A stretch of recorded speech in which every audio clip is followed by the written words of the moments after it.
Good evening, everybody. Welcome to the Board of Commissioners, City of Bowling Green, Kentucky, regular meeting, City Hall, June 7th, 2022, 4:30 p.m. We're going to begin with Commissioner Melinda Hill, and she's going to start us out with our pledge and make an introduction.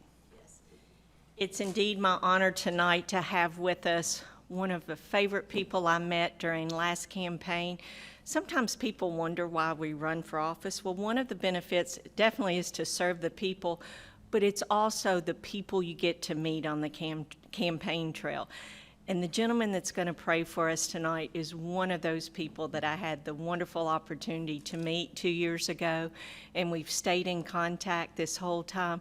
Every time I see him, I get a hug, I get, "How are you doing?" I get text, and I just feel like I've known him all my life, so I can't thank him enough. So this is Chris Page. He is the owner-operator of Shake Rag Barbershop, and this is what I love. He's a servant of the Lord of Icy Sink Baptist Church in Smiths Grove. So Chris, please come lead us in prayer, and thank you so much for being here. Amen.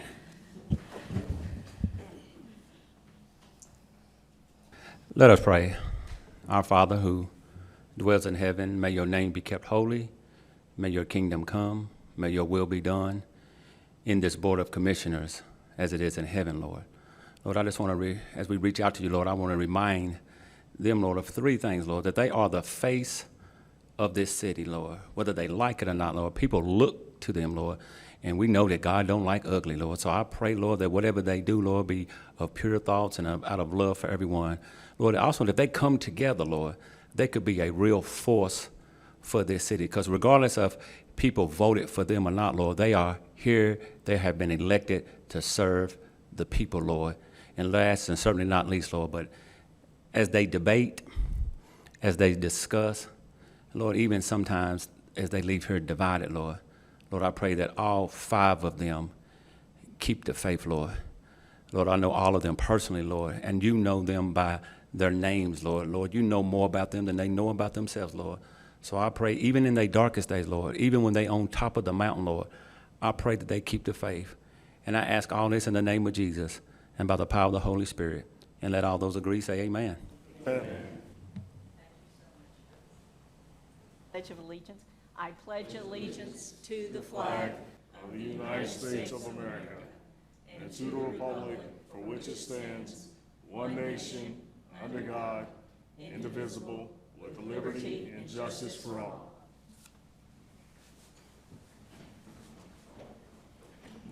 Thank you, Pastor Page. Thank you, Commissioner Hill. We'll now do the roll call. Commissioner Perigin. Yes, here. Commissioner Bailey. Here. Commissioner Beasley Brown. Here. Commissioner Hill. Here. Mayor Alcott. Here. Mr. Meisel, do you have any comments at this time? Just my usual, Mayor, I just want to remind anyone in the audience that would like to make public comments to sign up on the sheet in the back of the room, and that will be taken up at the end of the regular session. Thank you, Mayor. Thank you, Mr. Meisel. All right, our first item of consideration is our approval of our minutes, regular meeting, May 17th, 2022. So moved. I have moved from Commissioner Carlos Bailey, second by Commissioner Melinda Hill. Any comments, questions at this time? None from the commissioners. Roll call, please. Perigin. Yes. Bailey. Yes.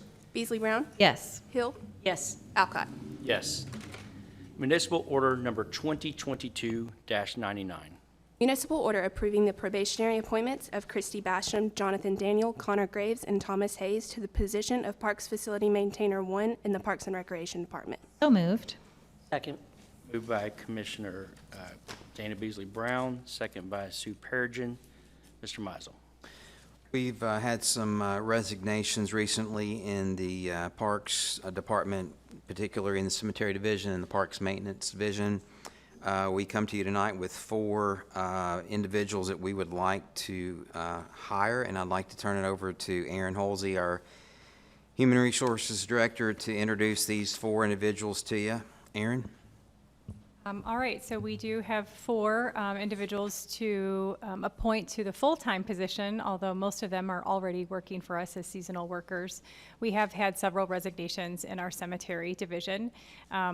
We have one person that has shifted from parks maintenance over to cemetery. So we have the same job title in multiple different divisions and functions. So we've kind of combined them here. We had 15 applications that we received. We did a fairly quick application period as we had a need to fill, and we had so many, or we had a fair amount of seasonal workers that were hired and interested in full-time positions. So the four in the back, we have three with us tonight. If you would like to stand, Thomas Hayes, Jonathan Daniel, and Connor Graves, as well as Christy Basham, who couldn't be with us tonight. So please let me know if you have any questions. Thank you, Aaron. Thank you, gentlemen, for being here tonight. Do we have any questions or comments from our commissioners? Congratulations. Much congratulations, and thank you for coming on board. This is work that is dearly important to our community, but it goes unsaid. So we are thanking you in advance and appreciate your willingness to work and continue to work. Let's make this official. Roll call, please. Perigin. Yes. Bailey. Yes. Beasley Brown. Yes. Hill. Yes. Alcott. Yes, congratulations.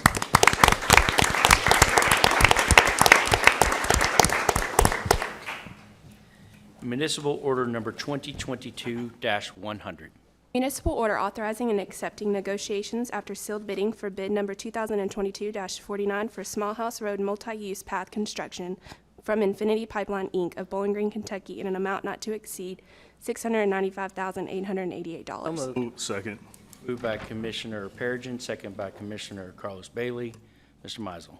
This is our project on Small House Road to lay down the greenways path. It's 0.68 miles of 8-foot wide concrete multi-use path along the south side or southeast side of Small House Road.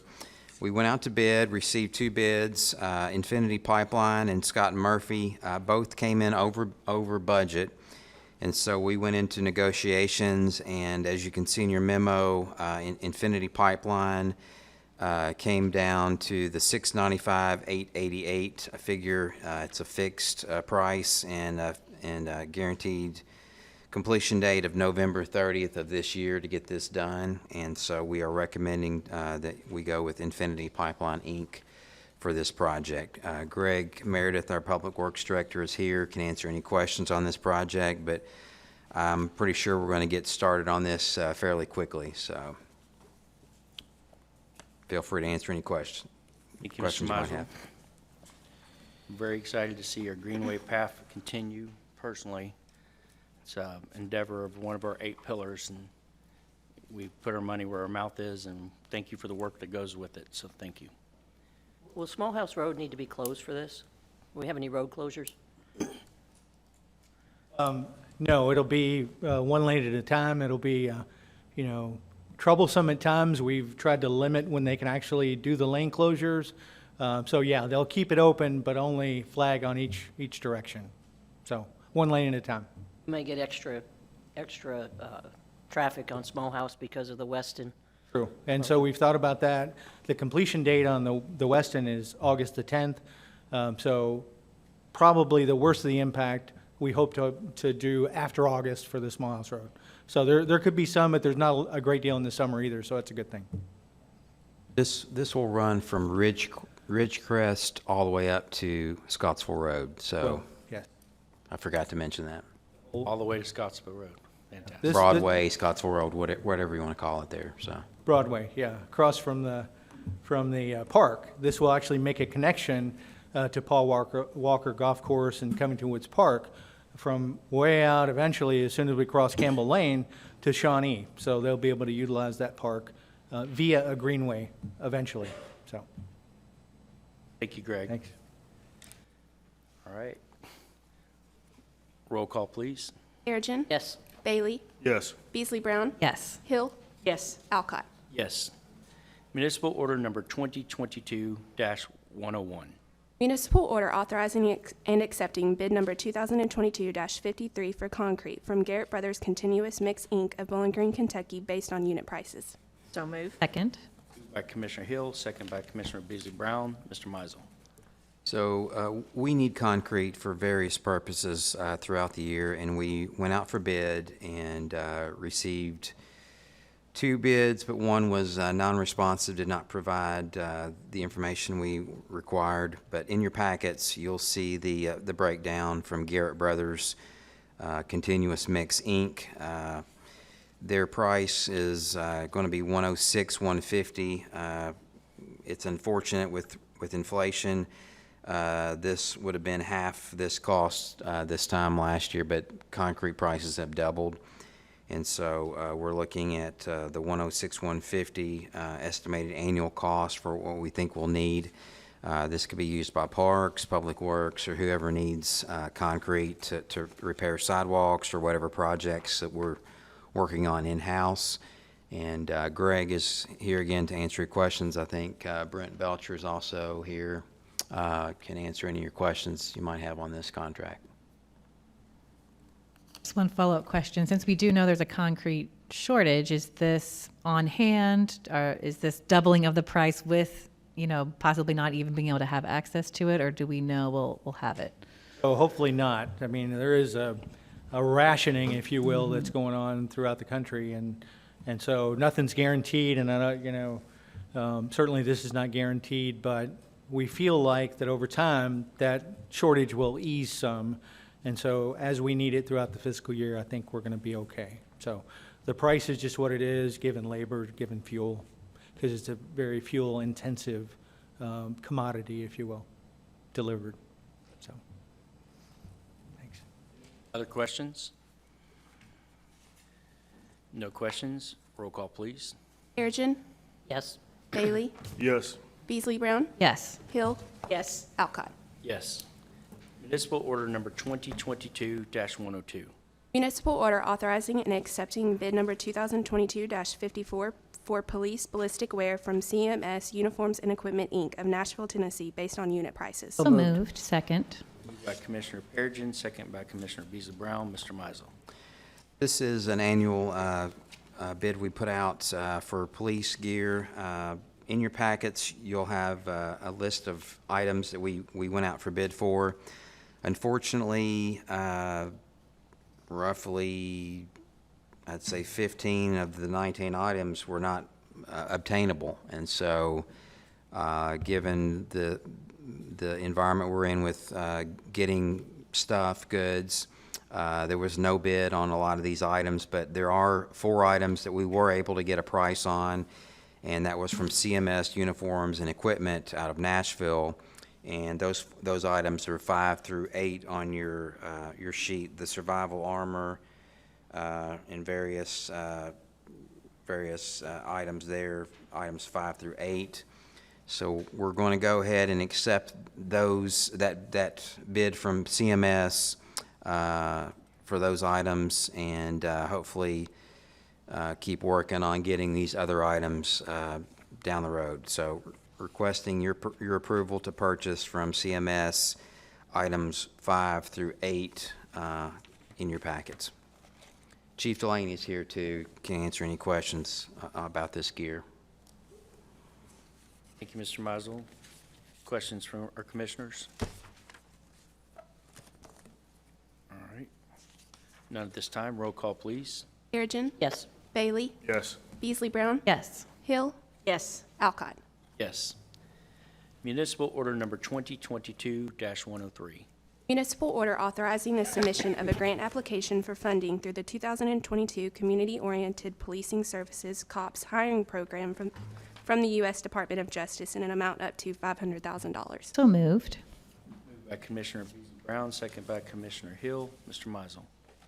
We would like to apply for the COPS grant for the 4 new police officers over a 3-year period.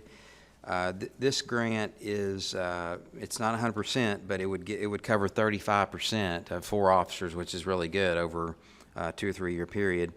So $500,000, and then we would match $940,000 to represent the other 65% of the total, bringing that to $1,440,000 to get 4 more police officers. And this is through the U.S. DOJ, and would like your approval to submit this application and hopefully get this grant in. Nick Cook is here, helped worked on this, and Chief Delaney can answer any questions you might have on this proposal. Questions? Roll call. Perigin. Yes. Bailey. Yes. Beasley Brown. Yes. Hill. Yes. Alcott. Yes. Municipal order number 2022-104. Municipal order authorizing the submission of a grant application to the U.S. Department of Justice Bureau of Justice Assistance for the purchase of bulletproof vests for the police department in an amount of $15,510. So moved. Second. Moved by Commissioner Perigin, second by Commissioner Beasley Brown. Mr. Mizel. We've been fortunate to get the Bulletproof Vest Partnership Program grant each year. This is a new year coming up. These funds come from the U.S. Department of Justice. It's a 50% match, so if we can put up 15,510, they'll give us 15,510 if approved, and this would get us roughly 33 new vests. These vests only last 5 years, so we have to rotate them out. We try to buy a few at a time, a few every year. So requesting application for this grant, and it would cover 15,510, half of the cost of 33 new vests for the police department. Again, Chief Delaney is here, can answer any questions you might have on this one.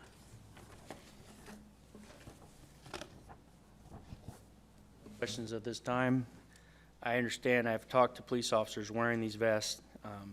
It is their first line of defense if they were to take fire. However, there is a significant amount of wear tear on our police officers wearing that. I know we have one here tonight, so just thank you for doing that. And you are wearing yours right now, correct? And Chief, you're wearing yours right now, right? Don't leave home without it.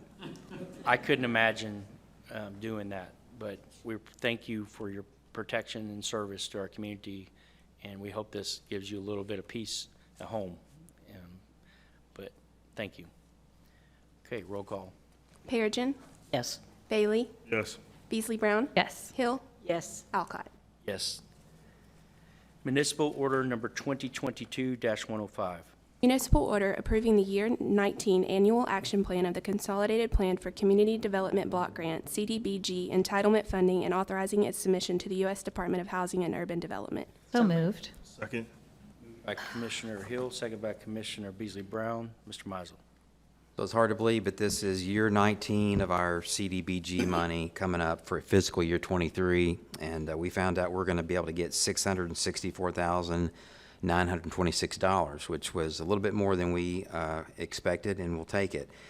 So in your packet, in this municipal order, we are proposing to use $532,000 of that, $533 toward our neighborhood improvement program in 102.1, which is the Shake Rag area. This is going to be combined with last year's money. This is the second year of this project to fund that census block. So in your packet, in your memo from Brent and Nick, we've got kind of a breakdown that we're going to use this money for in 102.1. We've got $485,348 for affordable housing. We've got another item later on the agenda we'll cover that will address some affordable housing in that area. We've got another $218,815 for pedestrian facility improvements.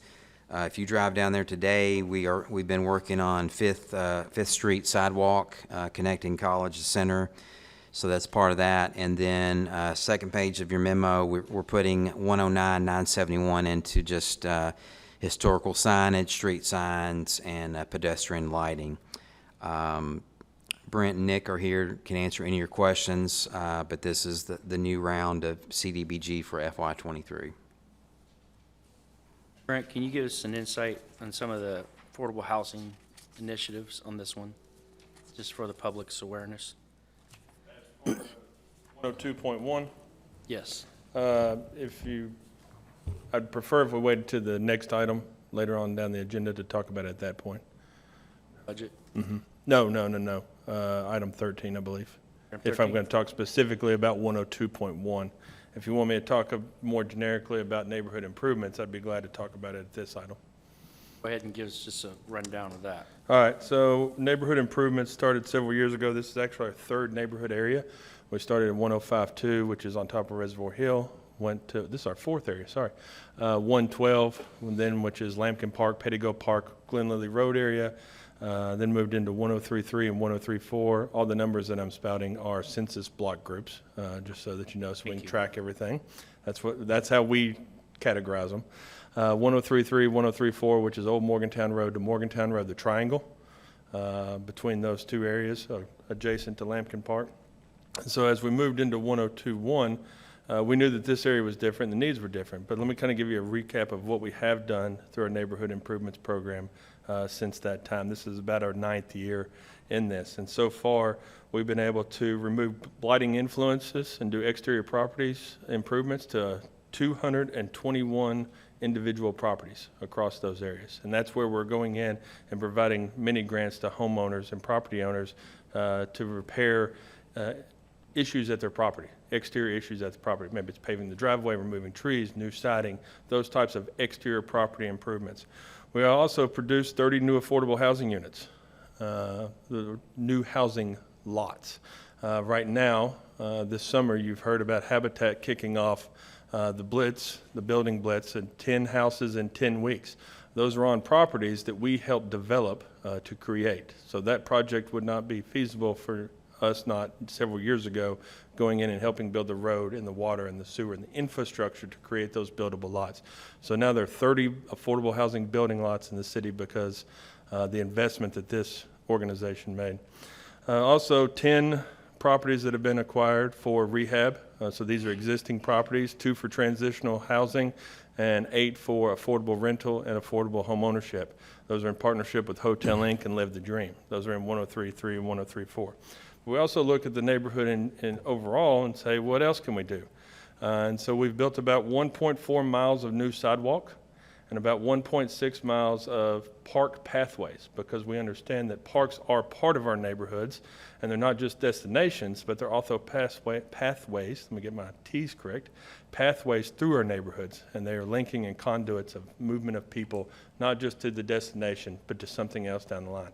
So we've added over 3 miles of pedestrian facilities, and that's just what we've done through neighborhood improvements. And that's in the CDBG funding that we get every year, also in partnership with the local general fund that you all have been so gracious to provide us, and that gives us quite a bit of flexibility as we do the programming. Now for 102.1, Jeff gave the overview, and we started this process last year for the planning, and we're just getting some steam, and then something happened in December and became a giant distraction. And so we're trying to restart that steam now a few months later. Jeff talked about the sidewalk that's under construction now. There's another item on the agenda at item number 13 with some properties that we're looking to acquire that will also help address some of these affordable housing needs in the neighborhood, neighborhood stabilization, neighborhood identity, address some of the things that we heard from the neighbors, from the property owners whenever we did our public involvement a year ago as part of this planning process. So this is year 19.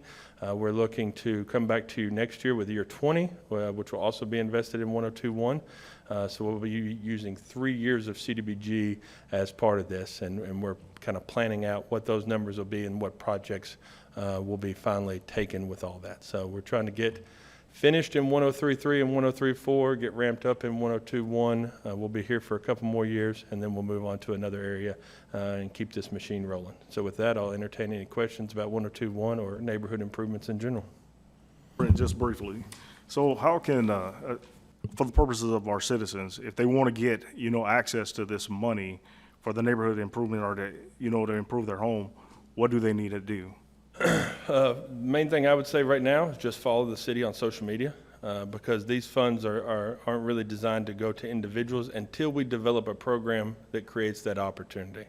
And we have not launched the exterior property in this neighborhood yet. We've been trying to finish up in 103.3 and 103.4. Live the Dream has been our partner for that for the last several rounds. And so once they get to a point where we feel like they're caught up there, then we'll launch it here and we'll be able to make people aware. And that's really the best access point.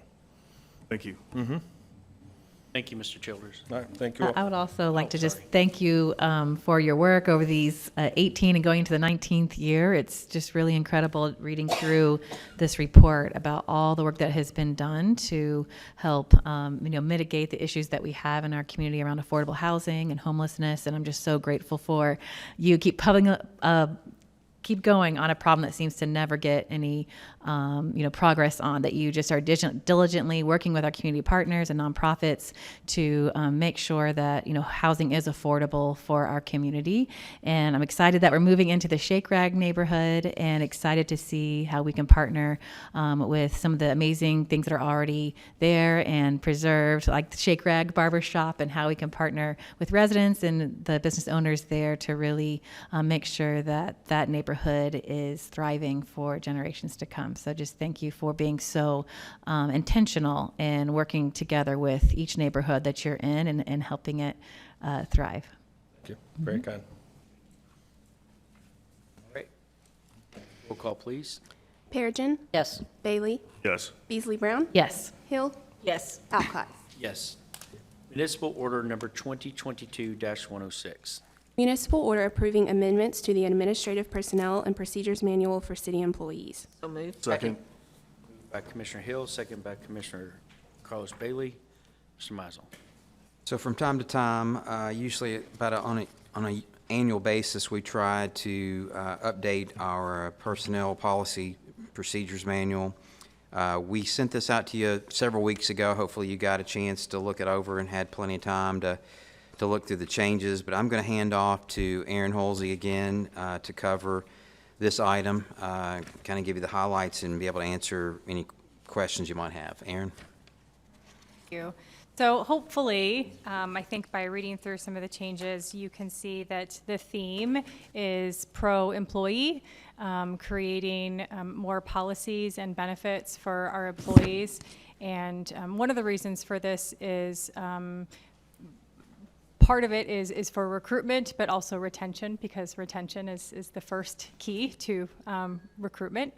And so a lot of these benefits will help our current employees. But I think that a lot of the people that come to work for the city, who work for local government, who want to serve the public, also enjoy certain benefits, such as a work-life balance. And so some of these benefits also go towards that. So you'll see, for example, that we are recommending to add a holiday. We are a little bit behind what the state and the federal government provides. So adding this one holiday we selected as senior management, we kind of voted and talked it over, and we selected President's Day.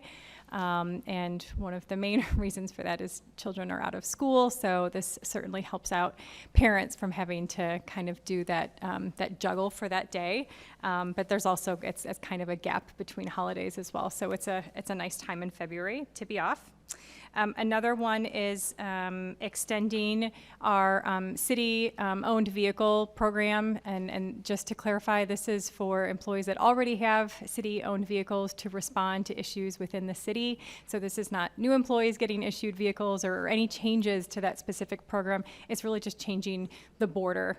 So it used to be Warren County, which we know is shaped a little oddly, could be a little bit further in one direction, a little bit shorter in the other. So we just made a nice neutral wherever you're reporting to work, 35 miles by Google Maps, and that's what will be the new rule. And hopefully that benefits some employees and is a little bit more in line with what some other agencies, communities are doing for their employees. Also, another big benefit to employees is sick time, and people who work for government, often they accrue a lot of sick time, and that's because they are preparing for something that could happen with their family, as it does happen from time to time. And if people consider either coming back to us as a rehire or maybe even moving from another agency, what we found is as we look for perhaps certified dispatchers or certified police officers, that there's this hesitancy in leaving the accrued sick time. So we wanted to take that out of the equation and say, don't worry about that. We'll let you transfer some of that over. And we put some limits in place, and there are some rules around that, but that's the main reason for that. And then the one that I'm really excited and really proud of is the extension of our parental leave and adding a pregnancy leave. We could sit around a long time waiting for the federal government to act and provide some kind of paid leave for new parents, but I think we would be waiting a long time. So really proud of the leadership of our city. A lot of private organizations are moving in this direction already, but we had 12 weeks that were protected, but not necessarily paid. And so this takes that 12-week leave and it extends it, and it says the first 2 weeks for parental leave will be paid. You don't have to use your sick pay, you don't have to use your vacation pay just because you had a baby or are fostering a child or something like that. And then offering for the first time a pregnancy leave, because we know that there are a lot of reasons that a woman who's pregnant does need to be out of work for medical, physical reasons. And so this will assist in bridging the gap with pay to make sure that she doesn't lose pay during that time. So a couple other changes, but most of them are just fixing verbiage and that kind of thing. But those are the big ones. So let me know if you have any questions.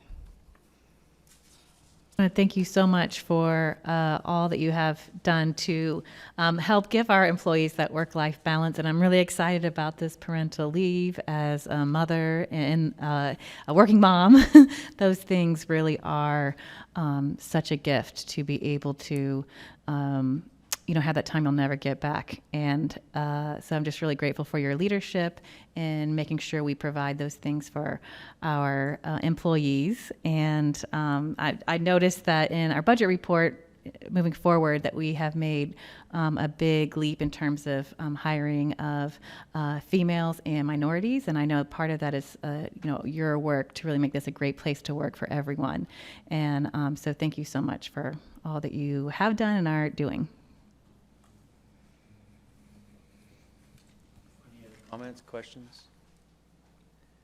Thank you very much for the work that went behind this, and you and your team. And we know that people don't just work for salaries, they work for places that take care of people. We want our city to be part of that. Okay, roll call, please. Perigin. Yes. Bailey. Yes. Beasley Brown. Yes. Hill. Yes. Alcott. Yes. Municipal order number 2022-107. Municipal order approving revisions to the risk management manual for the city of Bowling Green, Kentucky. So moved. Second. Moved by Commissioner Hill, second by Commissioner Beasley Brown. Mr. Mizel. This is another manual that from time to time we need to update and make revisions to. In your books, we have a good memo from Dave Weisbrod and Aaron going over the changes. These pertain to bloodborne pathogens program, the CDL alcohol and drug testing. That's in Chapter 3 of this manual. Made some tweaks to our CDL rules and regulations. We're actually doing that in-house now, which is very, very nice. We have a certified trainer that does CDL for our new hires and can get them on a lot quicker. Other changes relate to confined space program. That's when we have to go into caves. Driving rules and regulations, and then some changes to the drug and alcohol-free workplace. And then finally, Chapter 8 was our emergency action plan, and pertaining to some preventing workplace violence, some changes there. Dave Weisbrod is here that was worked very hard on this and can answer any questions related to the changes that are being proposed to this risk management manual tonight. Dave's in the audience. There's Super Dave. Safety Day. Safety Dave, I'm sorry. Super Safety Dave. All right. Dave, I was so impressed with number 7, this preventing workplace violence workshop that you do, and I thought it would, if you wouldn't mind sharing with our citizens this training that you do for our employees. I think it's really important, especially considering the different workplace violence situations that our employees, in particular, as a public-facing and public-serving entity, might encounter. Sure. Yeah, if someone were to ask me 30 years ago to put together a training course on what to do in an active shooter event or responding to any type of workplace violence involving such, I probably wouldn't have known what to do. So we obviously live in a different world today, and about 5 years ago, I was asked to put a program together to help the city protect its employees from these type of incidents. So when I initially started looking into, okay, how do we protect our employees from an active shooter event, it quickly went into, well, why don't we try to prevent these things from happening in the first place? So we made a number of changes to our facilities. We made some security improvements. We started this training program, training employees on how to de-escalate situations, how to recognize a situation that might escalate into some type of workplace violence.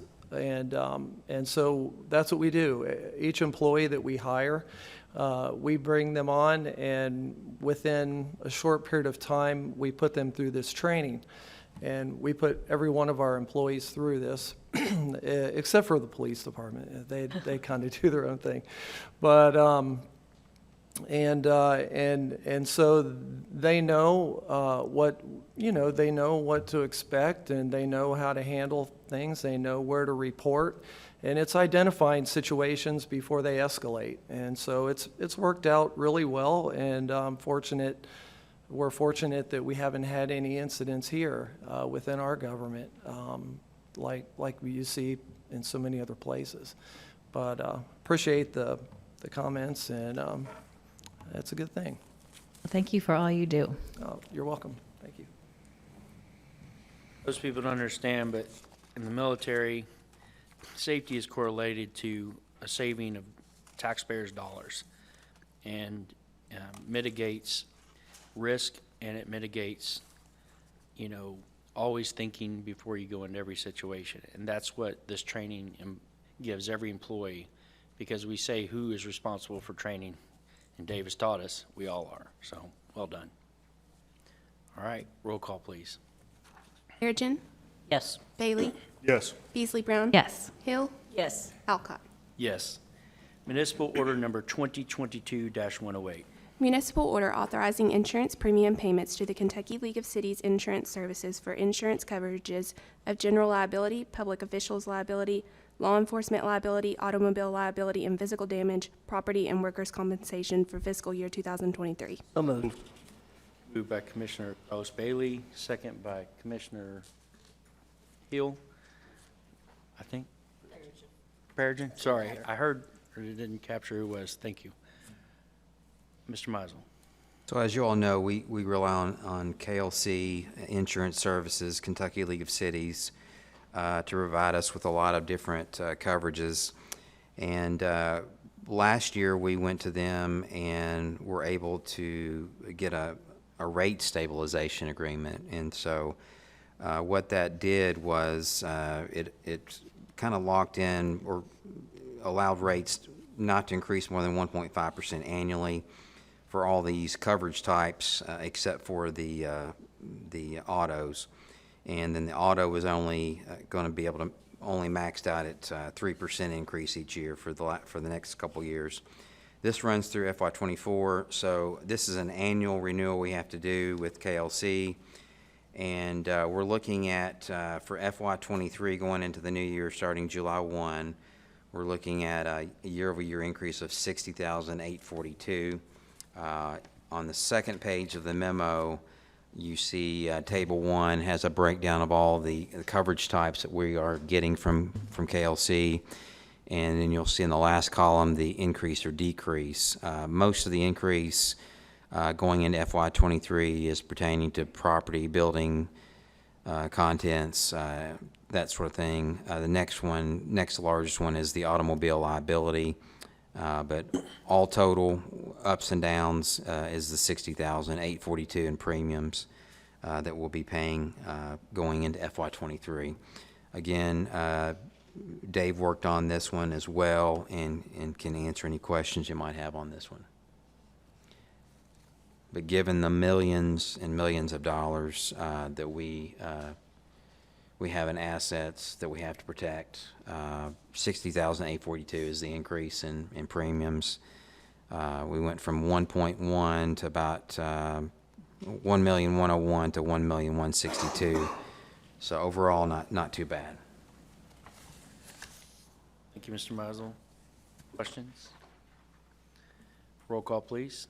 Perigin. Yes. Bailey. Yes. Beasley Brown. Yes. Hill. Yes. Alcott. Yes.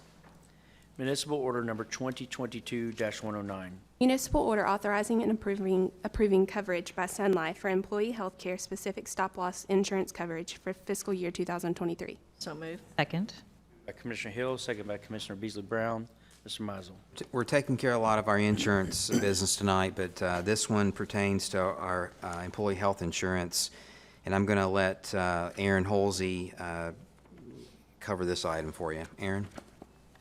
All right, just for a quick overview, we are a self-funded plan, and I think pretty much all self-funded plans have this additional insurance called stop-loss insurance or excess insurance. So we are insured over an extremely high claim, for example, or possibly our entire plan going over a certain amount. So this is going to be the 4th year that we are going to go with Sun Life, our 3rd renewal.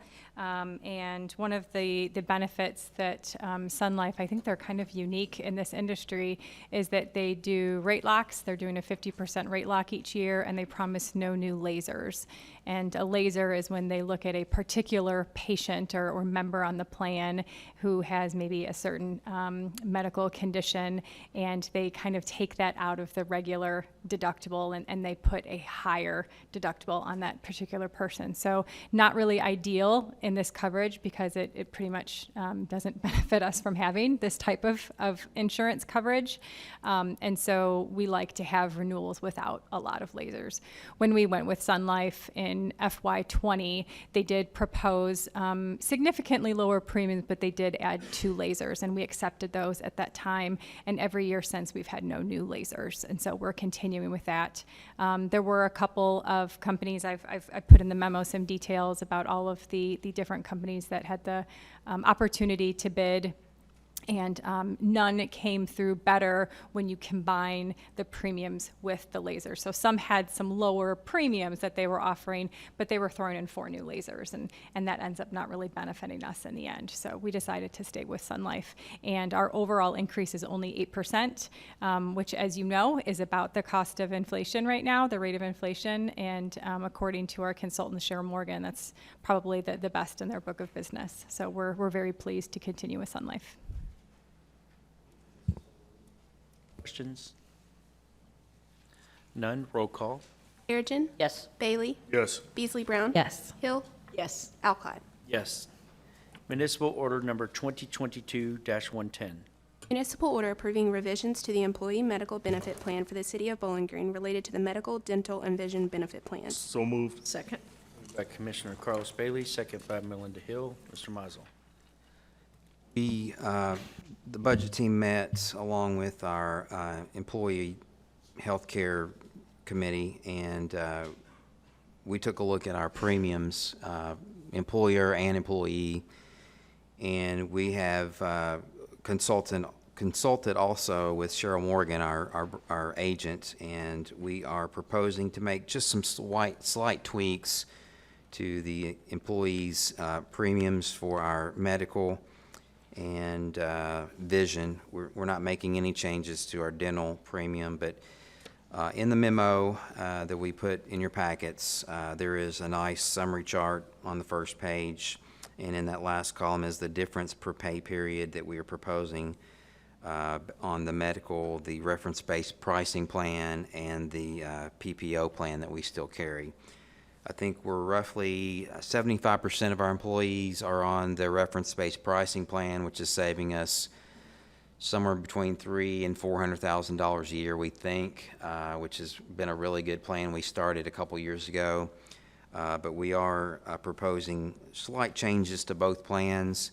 And then on your second page, you'll see the changes we're proposing to the employer side for our self-insured plan, to the premiums that we feed to the healthcare fund from payroll, each payroll.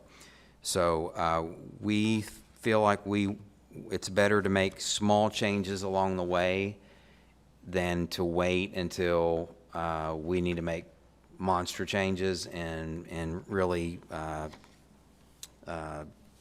affect people's bottom line. So we're proposing these to take place July 1st, which is when the cost of living adjustment would kick in, along with the step raises. And we feel these are just are manageable and affordable, and will keep us on pace in the healthcare fund to maintain that 95.5 cost share that we stay with for our self-funded plan. Aaron can help me answer any questions you might have on this, but we keep an eye on this, make sure we don't get too far behind, and we keep pace with what we need to do. That's what we're proposing. So can you just give an example, like take the medical PPO plan for employee plus children, and it states that current per month is $912.50. That's the city cost, correct? Yeah, the employee cost is on the first page. We are proposing for a pay period, which is a 2-week pay period. That increase, that's probably the biggest one on here. That would be an additional $4.68 per paycheck if you have family coverage. So, right, so $4.68, and that takes care of their entire family, the employee, their spouse. That's the increased cost, and that would be individual pay. I'm just trying to use this as an example. Individual pay per month is $112, comes out of their paycheck. Yeah, right now, an employee that has family coverage is paying in the medical PPO plan. That's our older plan.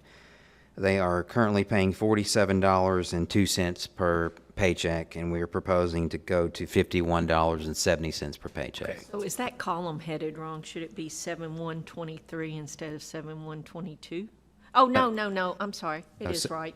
7122 is the start of But the it's our- FY23. that's right. So I'm they're sorry. paying for this medical PPO plan, they're going to pay $51.70, and the city is going to pay, let me make sure, with family, $1,493 per month. That's what the city's costs.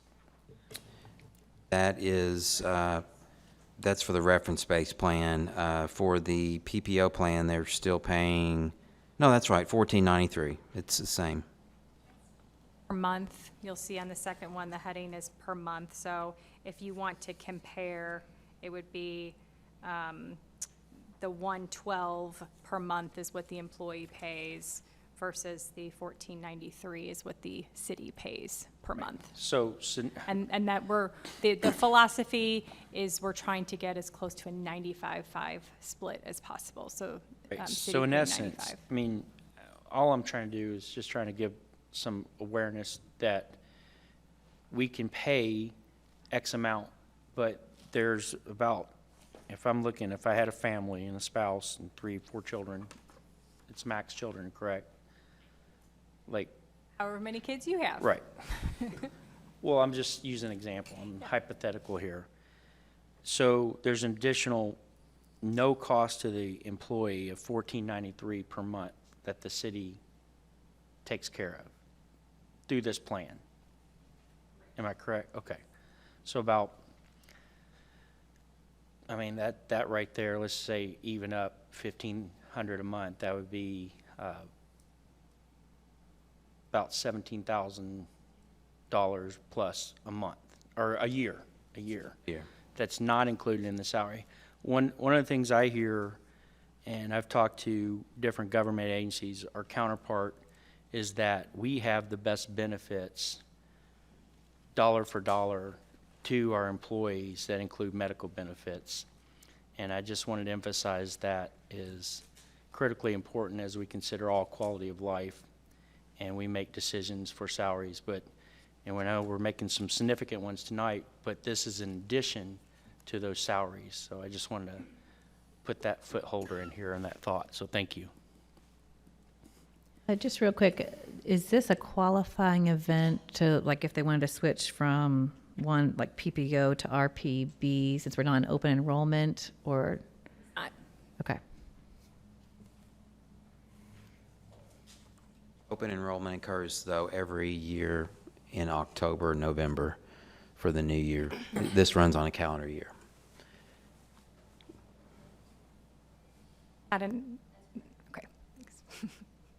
Thank you very much. I just, it's nice to understand that this is a quality of life, because if you were working for employer X or employer Y, that's a $17,000 cost to you as an individual, taken out of your salary. So, and Always encourage employees who are contemplating maybe going to a different, similar employee. We ask them to look at this because sometimes they don't realize how much, if you go to another employer that pays another $1, another $2 an hour, once you add in your family insurance, it's not uncommon per paycheck to pay $300, $400, $500 per paycheck for family coverage. So we're doing our best to maintain this as a rich benefit for our employees, and that's why we do have to sometimes present some tweaks and changes to the plan in order to provide an affordable plan to our employees as far as premiums go. And within this plan, this includes our clinic that's open 4 days a week, that's right here in our city premises, which has a doctor, has a nurse practitioner, has a one-on-one personal relationship with your practitioner and doctor, Generic prescriptions. and generic prescriptions. Thank you. So why would you want to work anywhere else? I really Jeff. would love to work for the city, so wouldn't. I'm envious. It's, to me, it's comparable.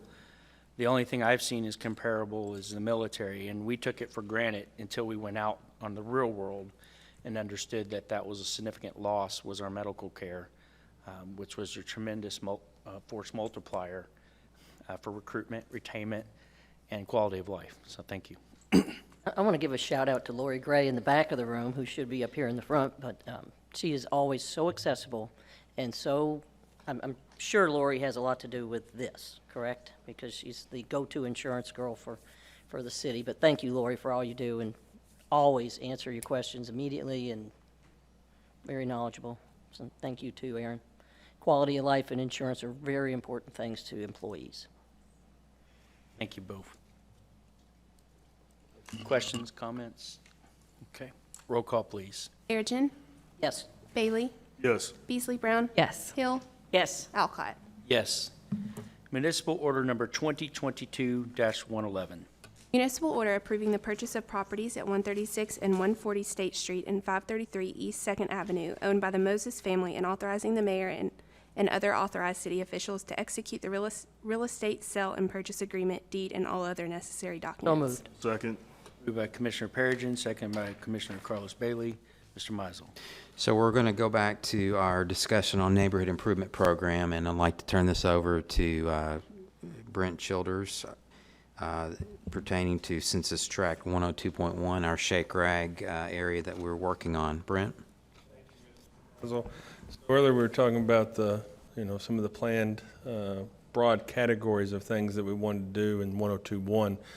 And we started this process a year ago. Well, now, item 13 that I was referencing earlier is really one of our, first big projects. The sidewalk is already under construction, is really looking at how do we address not just affordable housing in the community, but how do we address neighborhood stabilization and housing in this specific area.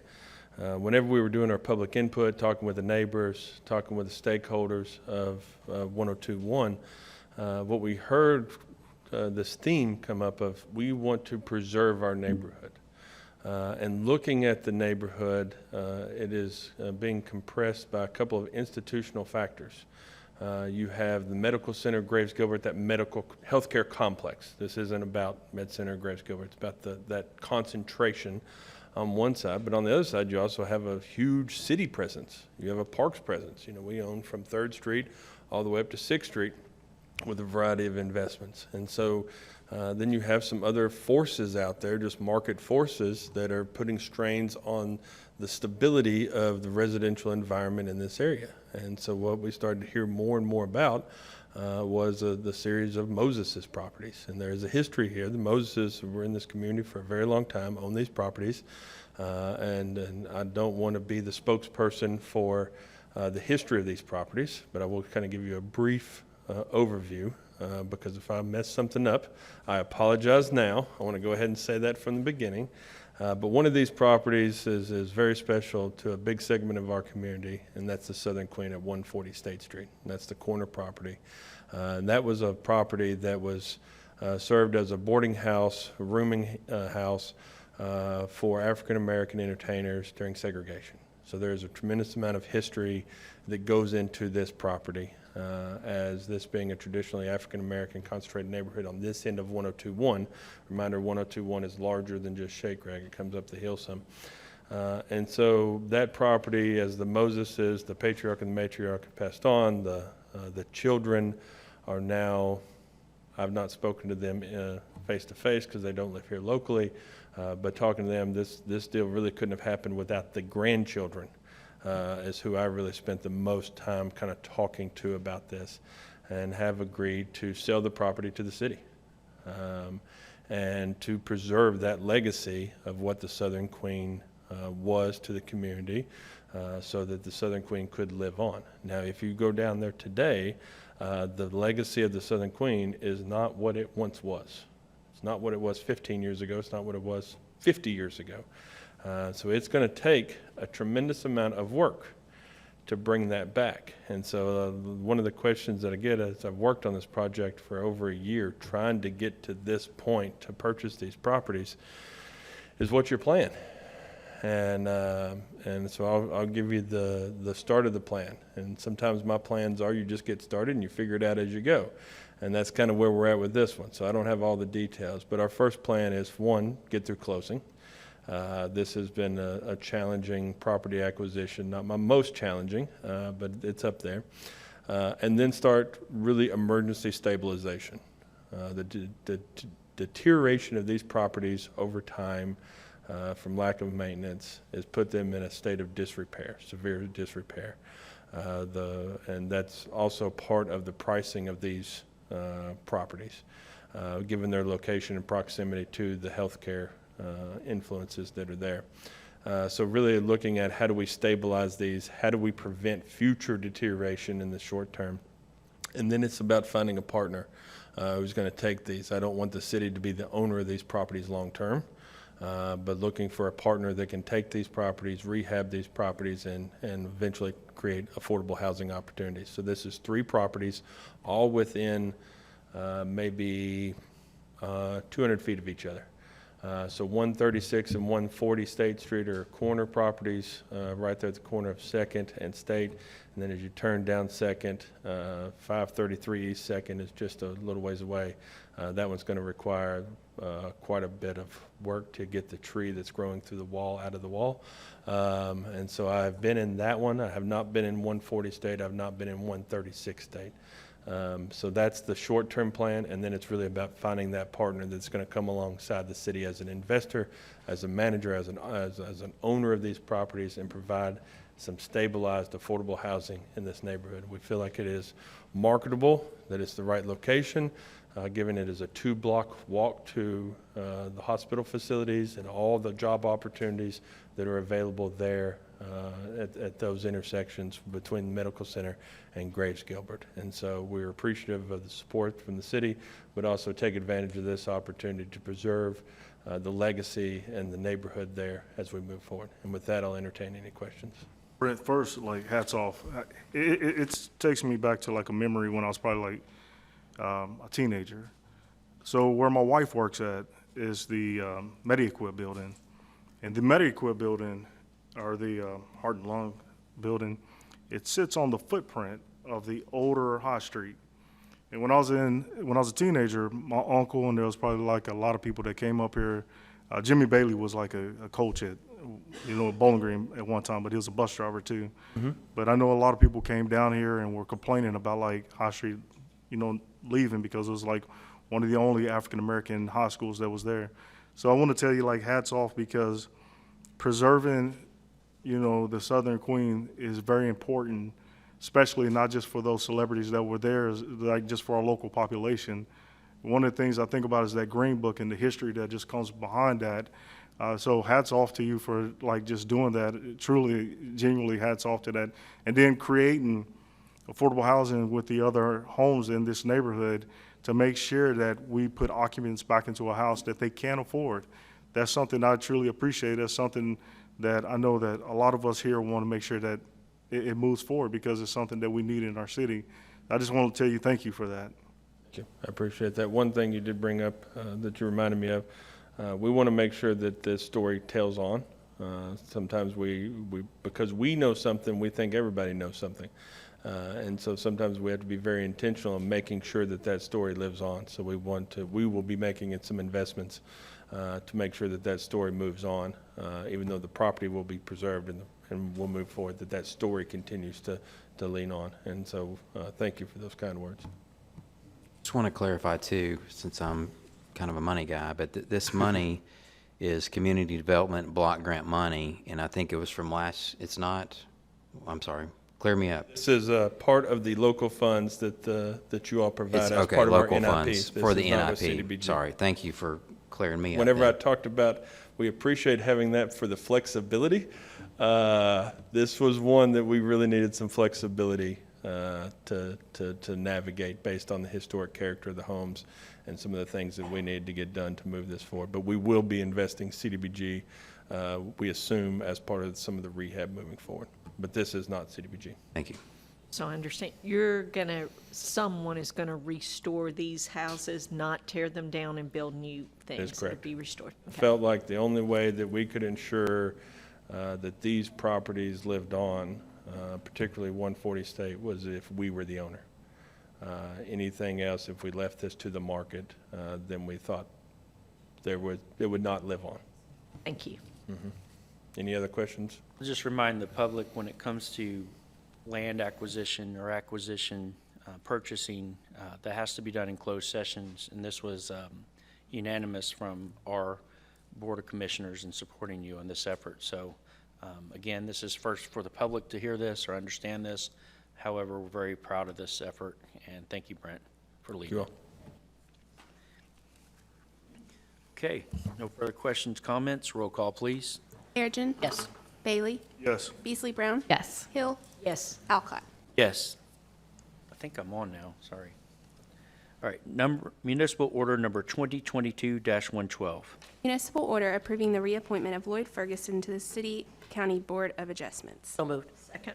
Moved by Commissioner Perigin, second by Commissioner Hill. Mr. Mizel. I think this is your appointment, Mayor, for the Board of Adjustments, Mr. Lloyd Ferguson. Thank you, Mizel. This is one that I've had to search for a while. I apologize, is that not everybody is just jumping up volunteering for the Board of Adjustments, but Mr. Ferguson has provided his resume and is willing to serve, and I look forward to appointing him to this council. Okay, questions? Okay, roll call, please. Perigin. Yes. Bailey. Yes. Beasley Brown. Yes. Hill. Yes. Alcott. Yes. Municipal order number 2022-113. Municipal order approving the reappointments of Johnston Boyd and Brian Louder to the Bowling Green Historic Preservation Board. So moved. Second. By Commissioner Hill, second by Commissioner Perigin. I've also talked to Johnston Boyd and Brian Louder, and they want to continue to serve on the Historic Preservation Board, and I recommend their continuance. Okay? No questions? Roll call, please. Perigin. Yes. Bailey. Yes. Beasley Brown. Yes. Hill. Yes. Alcott. Yes. Municipal order number 2022-114. Municipal order approving the reappointment of Salitha Smith to the Housing Authority of Bowling Green. So moved. Second. Second by, passed by Linda Hill, second by Carlos Bailey. And this is also a reappointment for Salitha Smith, and she wants to continue, and I recommend her to continue. Okay. Call, please. Perigin. Yes. Bailey. Yes. Beasley Brown. Yes. Hill. Yes. Alcott. Yes. Municipal order number 2022-115. Municipal order authorizing and approving premium pay for existing essential city employees through the American Rescue Plan Act, ARPA, local fiscal recovery funds in an amount not to exceed $2.2 million. So moved. Unanimous, everybody. I'll say Carlos Bailey, and I'll say Sue Perigin. Second. Mr. Mizel. This is the ARPA allotment. The city of Bowling Green got $16.4 or $5 million in ARPA money. And one of the categories of eligible spending under that ARPA money is this premium pay for work performed during the coronavirus, the pandemic. And so we kind of came together, and I talked to each one of you all individually, and it was decided that this was a good use of the money, and we're looking at an amount not to exceed $2.2 million to provide employees, essential or full-time employees, up to $3,000 for full-time employees and up to $1,500 for part-time employees that worked during these last 2 years of the pandemic. As you know, the city never shut down. We may have closed our doors to the public from time to time due to CDC guidelines or directions from the governor or whatever we had to do. But during the last 2 years, we did all we could do to continue to provide services to the citizens of this town. And we feel like we accomplished that in various ways and new ways that we never dreamed of. And some old-fashioned ways that telephone we went back to. But I'm happy to say that looking back, we were able to pull it off. And I did that with the help of my senior management team, with the help of the dedicated employees of this city, whether they be full-time or part-time. Everybody stepped up. Everybody sacrificed. Everybody was flexible. Everybody understood the end goal, and that end goal was to continue to provide high-quality services in whatever way we could, whether that was via computer, online, telephone, talking through windows and glass when we had to, wearing our mask when we had to, and being safe as possible when we had to. So this is a very gracious move you guys are offering to the employees, and I would like to thank you all for putting this together. And Katie in finance, they're ready to carry this out if this is approved tonight. But we are looking at an $8 premium. We picked $8 because the max premium is $13, and when you get into overtime calculations, 8 times 1.5 happens to be $12, and it's a simple calculation. And we try to keep this as simple as possible. We also tried to make this as fair and open to everybody as we could. We didn't want there to be winners and losers, and I met with Aaron and Katie and senior management, and we feel like we've put together a good plan, and cost is going to stay under $2.2 million, and we'll still have ARPA money left over to spend that you all can decide on what you want to do with that. So I'll stop speaking and allow y'all to ask questions to me or Katie or Aaron or anybody in the room. Well, I am just so excited that we finally got the full support of the board to give this hero pay to our employees. When I think about, those early days of the pandemic and, when we didn't know what that threat was, and our brave men and women who went out every day, exposing themselves, thinking about when we had the pop-up testing centers and our parks employees. I mean, imagining that in terms of their job description, helping to host that and manage that, even at personal risk. Our Neighborhood and Community Service Department, our International Communities Liaison that was constantly out in the community, putting their self at risk, making sure that all of our community had access to the information they needed to keep them and their families safe. I'm so grateful. Sorry, Carlos. no, I apologize. I'm just really, really glad that we were able to, in a tangible way, thank our employees for the incredible job and the brave work despite personal cost and risk to yourself and your families. You deserve every penny. I'm going to echo that because I know like how hard it was just through the pandemic, and there's a lot of people that showed up. They did. They kept showing up when they knew that they was putting at risk for their families. They was putting their risk just coming into work, and they would still show up. They didn't quit on the city, and they kept the city running. But something else that was more important, and why I was like looking at this and making sure that we're I guess all of us are on board for this hero pay. December 11th was a hard time. People died that day. They died, and people showed up. The fire department, the police department, they kept going out there just to look for a little girl who they thought that was alive. That's something that you got to be like showing up just to make sure our city's taken care of.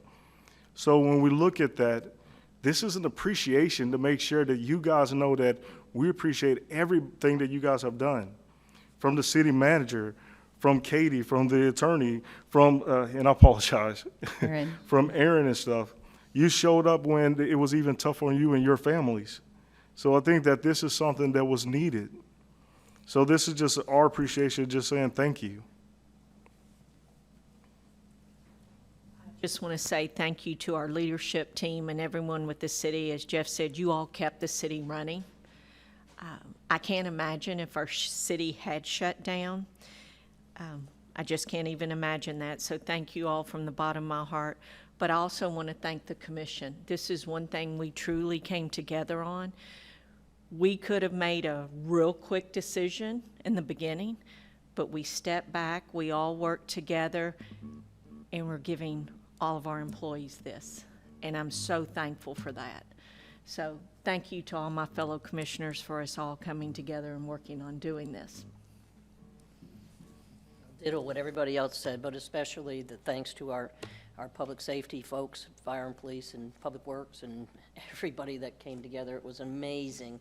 And there was an option to close the city down on the table at the time of the pandemic hitting, but we didn't do that. And we didn't do that because our citizens don't deserve that. And we needed to keep going and to make sure that everybody was as safe as possible. And then, of course, in the middle of, or towards the end of all of this, we get a natural disaster, which exasperated everything. So, yeah, small thank you, but it's a thank you. And I am proud that we all came together to agree to do this and more. So there's more on the agenda to come. But thank you to everybody. I'd just like to say that the American Rescue Plan Act was not something that we asked for, something the government gave. It's around $16 million.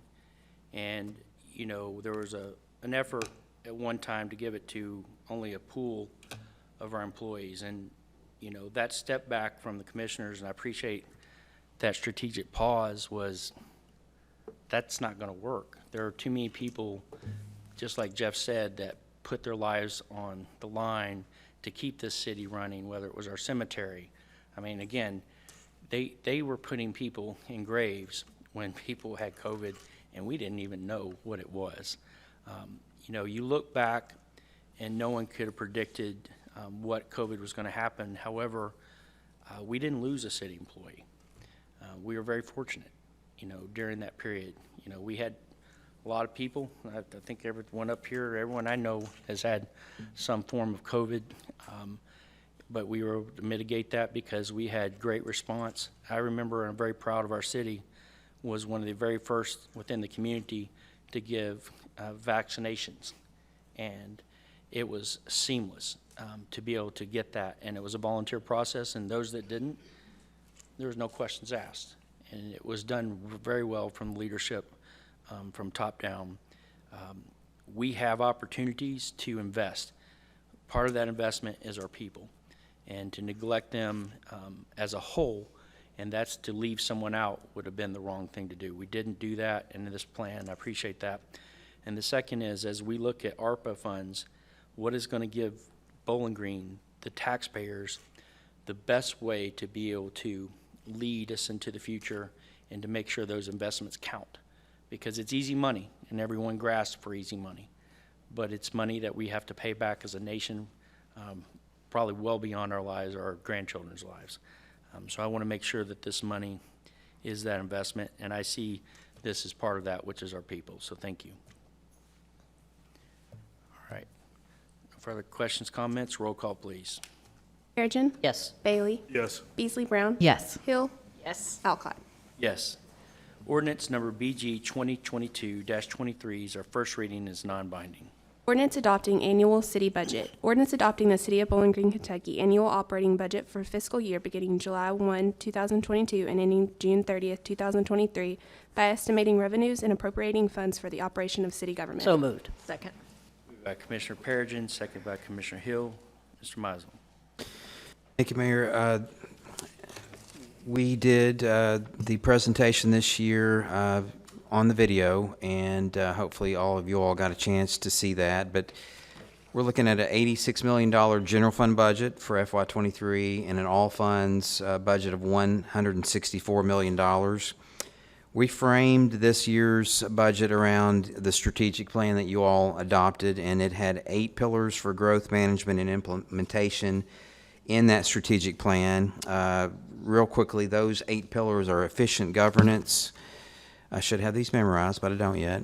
Efficient governance, downtown development, riverfront and greenway development, technology, fiber optic internet infrastructure, housing development, and city workforce development. And a couple more, transportation, and strong neighborhoods. So in each one of those 8 pillars, we tried to plug in some items, capital projects, whatever pertain to that topic, into this year's budget, and I think we accomplished that, while at the same time honoring our commitments to our employees, to our debt service, ongoing commitments that we have to pay the bills. So we think we put that together in this budget. We also gave money to our agencies that provide services on our behalf. We think we were fair to that group as well. And then we've also got in this budget some pay adjustments to our police department to retain and recruit police officers to our community to keep it competitive with other agencies. That's going to be an ongoing challenge as other agencies continue. We're competing for the same talent out there, and we can't just stand down and let it happen. We've got to get our game up to where it needs to be, compete. We will be looking at other departments as well in the years to come, with fire department and others, to make sure we're competing where we need to be and where we need to be with wages and benefits, and we'll continue to look at that. So we'll be glad to answer any questions you might have on this. Katie, I'd like to thank her and Aaron and the budget team. Sean and Aaron are here today with us, as well as all of our senior managers and department heads are in the room that can help answer questions on this budget. But this is always a team effort, and we feel like we've done our best to put the best budget before you and to ask for your support, but are willing to take questions and look at things that you all think we need to take another look at. So here we are. Just have a comment, not a question. I thought the budget presentation was excellent, tying it into our strategic plan and the pillars that we all came up with, and making it very relevant. I really appreciate the work, and getting that video early being able to analyze it and watch it several times and make sure that it was, you know, the best budget possible, and I think it was. But I also want to say thank you. I know all the department heads have a lot of input into their needs and their wants and how it relates to our strategic plan, but also to those agencies that are in the room. I see several that it just tells us how much you appreciate our support, that you're here, that you're available for questions. I see the Human Rights Commission and Meredith over here with Economic Development, and Tommy here with our amazing Drug Task Force. So thank you all for caring and being here and for the jobs that you do with the some of the funding. I know that's not all of it, but some. And so I just really appreciate this budget, especially in these trying times, that it really does, it reaches our entire community. So thank you all. I appreciate it, like you guys breaking it down. I guess like it was said that the heart of the city does not beat, I guess, without our people and the personal services that are provided by like our government. So that helped me out immensely, just listening to Sean, listening to Aaron, listening to when Jeff started it out. It helped me out just going back to it. I actually watched it 3 times, and then it helped me go back and look at the books and being able to put more and have a better understanding of everything that was going on. So please, just thank you for you guys doing that. I just want to echo my thanks as well. We get 2 books. We get the big spreadsheet book that's all broken down line by line, and then we get our other book that it's so incredible to see how the time and care you take to take something that you could have just given us the first book and just made us dig and try to figure out how to make sure that I am taking this responsibility of overseeing how we're spending our taxpayer dollars and make sure, I think I've got it, but trying to connect here and there. The care and the time you took to make it visual, to break it down into charts, explain through a narrative, breaking it down in multiple different ways, whether it's based on capital project or by department, just really making the information accessible and clear, so that you as commissioners, we can have the whole picture of the vision, the strategic plan we put in place, to the littlest detail of the items that we're spending and how it fits in. And that I don't take for granted for 1 second that these are the things that make us be able to say that our city has a transparent and efficient government that serves the people and is working in the people's interest. We know that because you've made it so accessible and clear for us to be able to do it. So I want to thank the whole budget team and all that you all put together to help us continue to serve our community with excellence moving forward. So yes, thank all of you so much. And I hope the citizens, if you haven't got a chance, the budget information will be on our website, and I encourage you to look at it because they have really made it easy to look at where we're going and where we have been and how we're going to get there through our taxpayer dollars. I just want to thank you all also, and what I find so interesting, it's easy to think that this is all you do in your life is just do this budget. But I know budget committee members also give so many hours outside of city to our nonprofits, to our groups volunteering, whether it be their church or whatever. So thank you. Thank you for helping everyone. I really appreciate it. All right, I would like to thank the whole team, Katie Schaller-Ward, Sean Weeks, Aaron Hosley, Aaron Ballou, Laura Harris, Megan Van Meter, Jennifer Lightfoot. Jeff, there's probably a few more that contributed, but it was wonderfully done. If the community has access to this, it's 53 minutes. If you really want to understand concisely how our budget works, where our money's going, and why, the strategic plan, those 8 pillars that Jeff mentioned, are where we're putting our money where our mouth is. And our people are one of those major priorities. And so you're hearing that and you're seeing that actually in works tonight. And so well done. And this will be our first of 2 to bring this through. But I just thought it couldn't have been done better. So kudos and well done to y'all. All right, questions, comments? Let's vote. This will be the fastest ever in the city commission of ever. Roll call, please. Perigin. Yes. Bailey. Yes. Beasley Brown. Yes. Hill. Yes. Alcott. Yes. Ordinance number BG 2022-24, first reading, non-binding. Ordinance relating to classification pay schedule.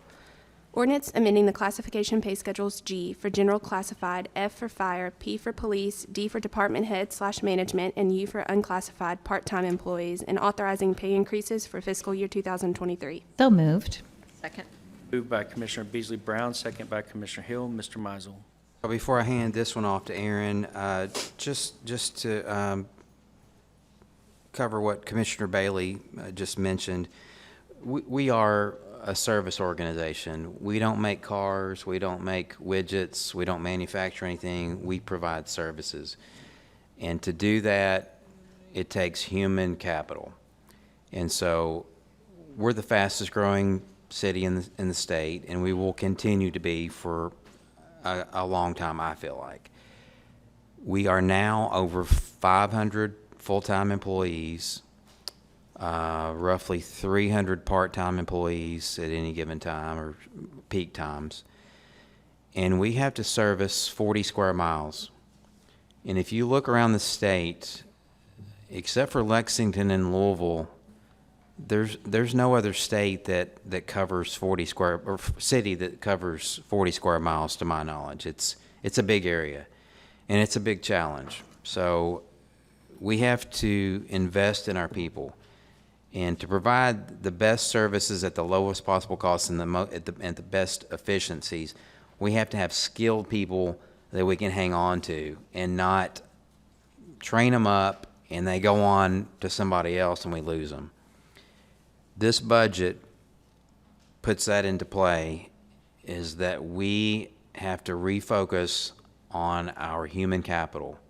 And it's not just pay, it's other things. It's intangibles. It's the take-home cars. It's the extra holiday. It's the health insurance. It's the health clinic.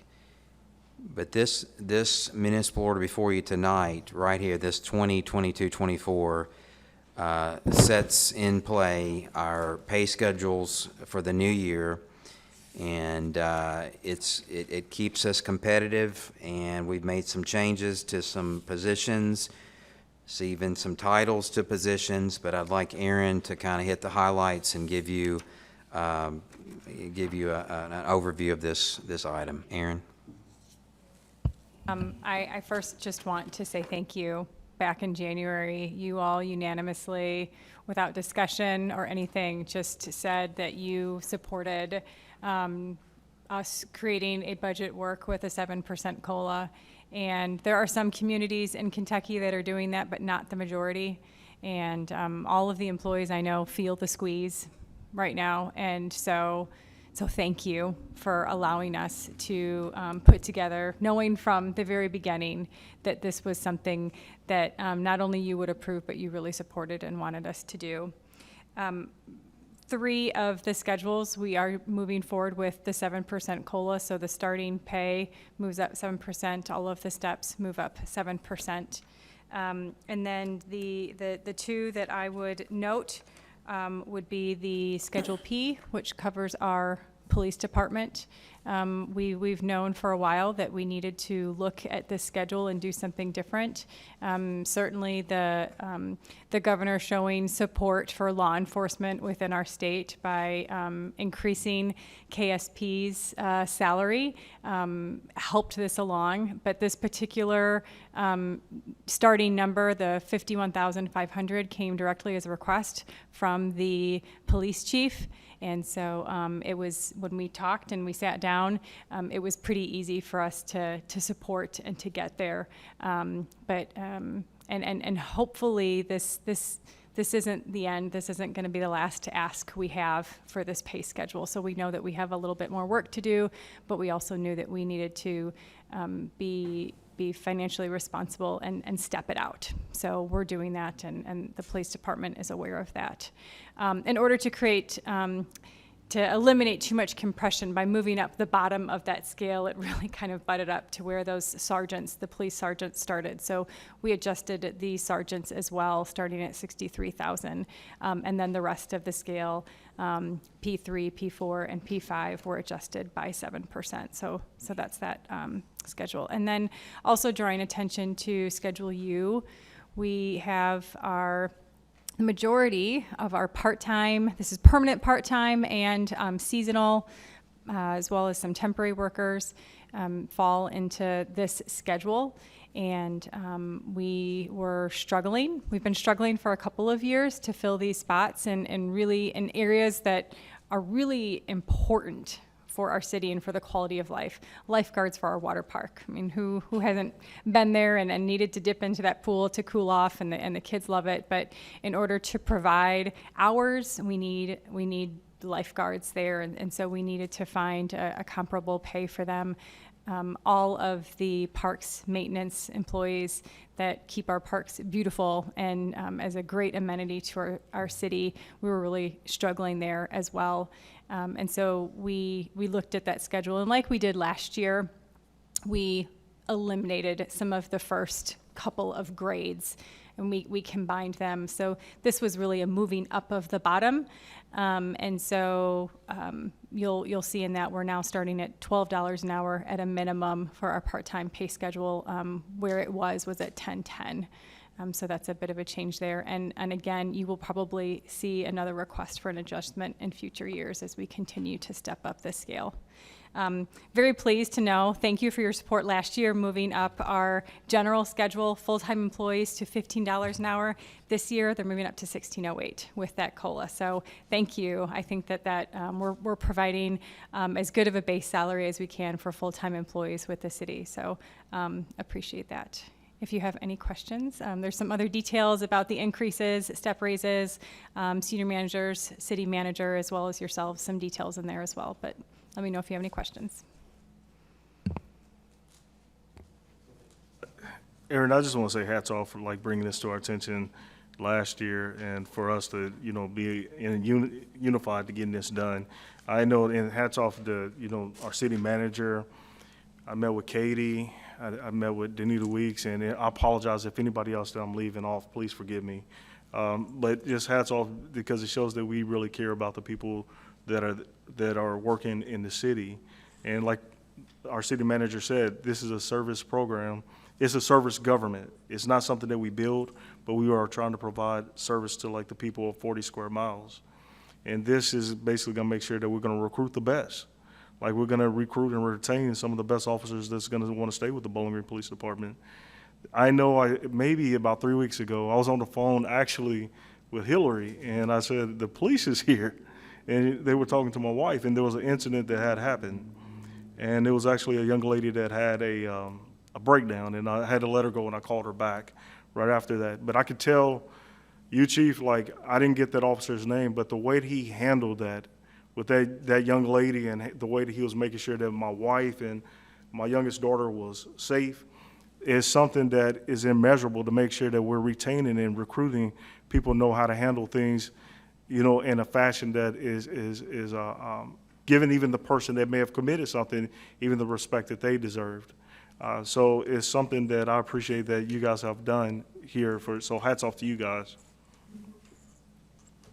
I'm also just really thrilled to get to this point of knowing that there are these outside pressures who could potentially recruit away the best officers in the state of Kentucky and our country and the world, in my opinion, and knowing that we really needed to come together to make sure that we could retain and, like Commissioner Bailey said, recruit the best. And so I'm excited about this commitment to salary, because we know that is year after year that changes generations of families based on this salary that we're changing. And all the other things that we talked about and all the other decisions in terms of the take-home vehicle and all the things that we're talking about to be able to retain these officers and our other employees and the multiple different departments that we have. But they deserve it, and I'm just so grateful. I can't imagine what it was like as you all were trying to put together this budget, of meeting this moment of all these competing factors of how quickly the salaries are rising, and the fact that you all were able to give these raises to our employees, and also all the amazing things that we're going to continue to do for our community in all the different departments, whether that's sidewalks, greenways, our parks department, the community development that we're going to do with the affordable housing. I don't know how you all did it, but it is really incredible, and I'm grateful for you all that you are the ones leading us in this moment, because it's really been exciting to see that, at least for this first step of being able to move up this starting salaries, and then knowing that we will need to continue to push forward, and we need to do more. But as a starting point is really exciting. So thank you all for all your hard work on it, and Chief Delaney.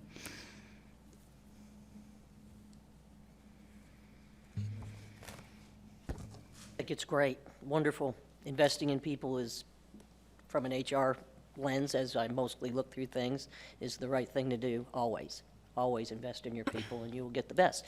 So as we talk about, I actually do some consulting work and some recruiting in that area, and we don't recruit folks that aren't working, we recruit folks that are. And that's exactly what this is going to do, is it's going to create a larger pool of employee opportunities for us, because we're going to be a more preferred employer with different quality of life things. Salary's usually about number 4. It's important, but working for a solid organization and being a part of something bigger than you, and actually being appreciated and showing that you appreciate folks with all kinds of different quality of life things that we do offer here as a city is huge for us. It's going to serve us well long into the future, as our labor market is very, very tight.